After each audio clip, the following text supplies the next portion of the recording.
Ever wondered how to write a perfect research paper? Well, you're not alone. Many of us grapple with the challenge of transforming a blank document into a scholarly masterpiece. But fear not, this video will guide you through the process, providing 10 invaluable tips to elevate your writing. From choosing the right topic to final proofreading, we've got it covered. So, grab your notepad and get ready to learn.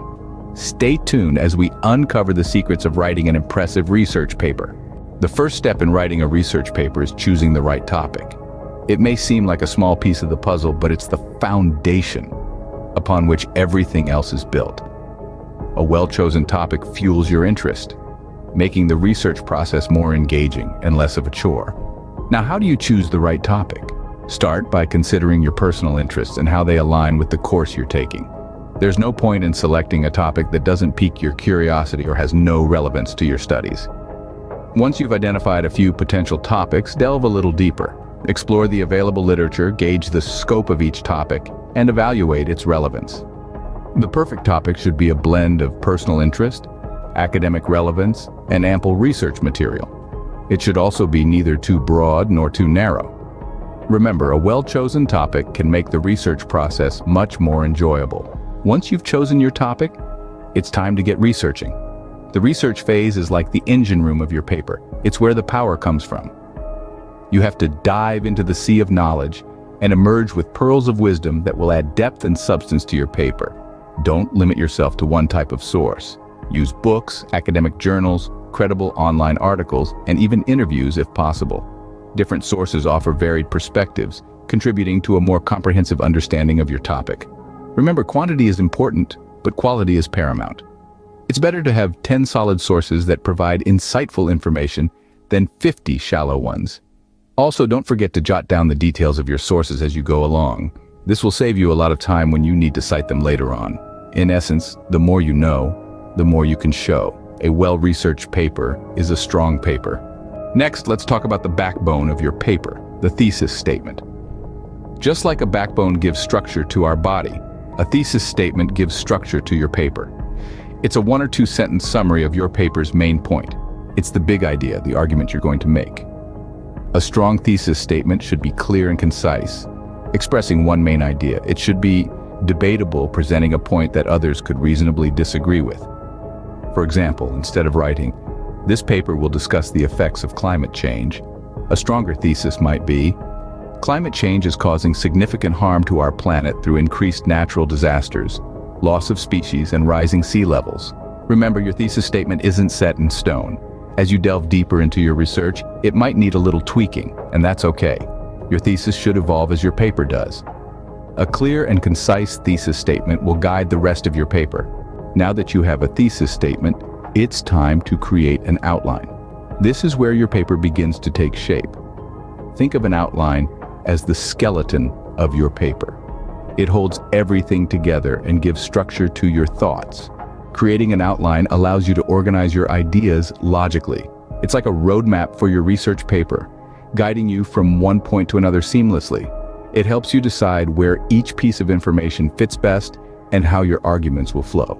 An outline also saves you time. How? Well, when you have a clear plan in place, you won't find yourself lost in a sea of information. You'll know exactly what to write and where, preventing you from straying off topic. Remember, an outline isn't set in stone. It can be tweaked and adjusted as you delve further into your research. With a solid outline, you'll have a roadmap to guide your writing. When it comes to writing your paper, clarity and conciseness are key. Now, you may wonder, how do we achieve that? Well, let's dive into some tips. Firstly, keep your sentences short. It's tempting to pack in as much information as possible. But remember, less is often more.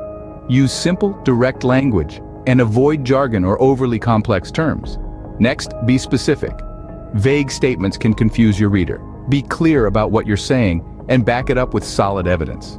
Also, keep your paragraphs focused. Each should contain a single idea or argument. This will help your reader follow your train of thought. Lastly, don't be afraid to cut out unnecessary words or details. If it doesn't contribute to your argument or the understanding of your topic, it's probably best left out. Remember, your goal is to effectively communicate your ideas. With clarity and conciseness, you'll do just that. As you write, don't forget to cite your sources. This is an important mantra to remember in the world of academic writing. Citing your sources is about more than just ticking off a box on your professor's grading rubric.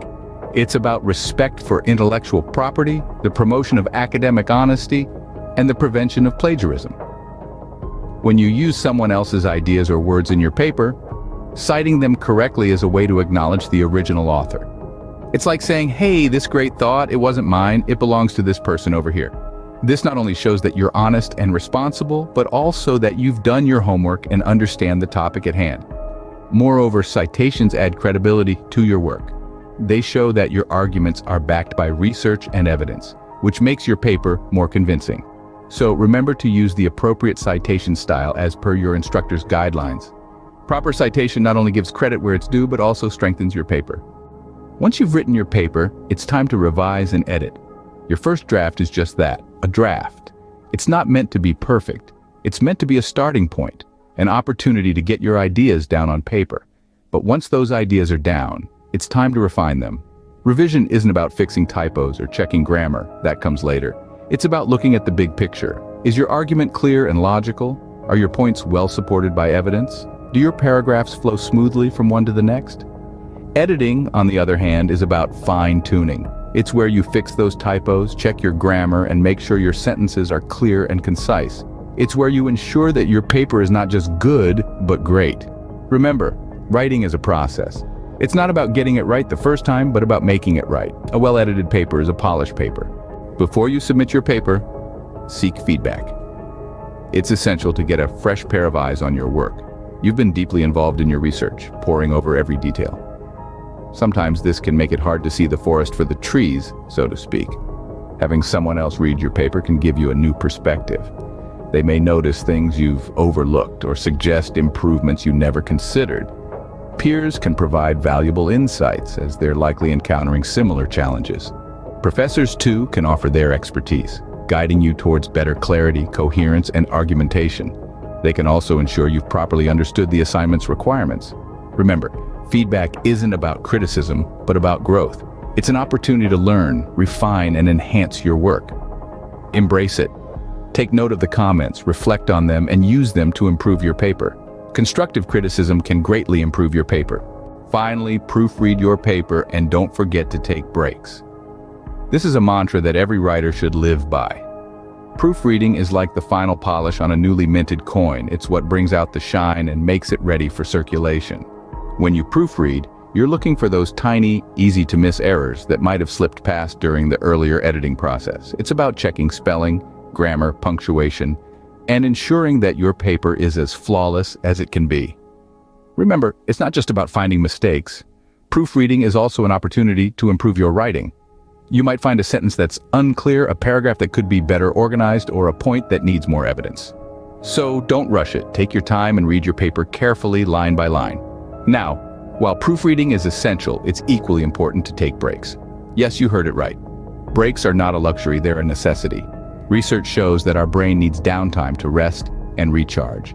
When we work non-stop, we risk burnout, and our productivity and creativity can plummet. So how do you take effective breaks? Well, there's no one-size-fits-all answer, as it largely depends on what rejuvenates you. It could be a short walk, a quick workout, a power nap, or even just a few minutes of meditation. The idea is to step away from your work and do something completely different that relaxes and refreshes you. And remember, breaks are not about procrastination. They're about maintaining your mental health and ensuring you're at your best when you return to your work. So, schedule regular breaks and don't feel guilty about taking them. Remember, writing a great research paper is a marathon, not a sprint. It's about pacing yourself, staying focused, and taking care of your well-being along the way. So proofread meticulously, take breaks, and appreciate the journey of academic discovery you're on.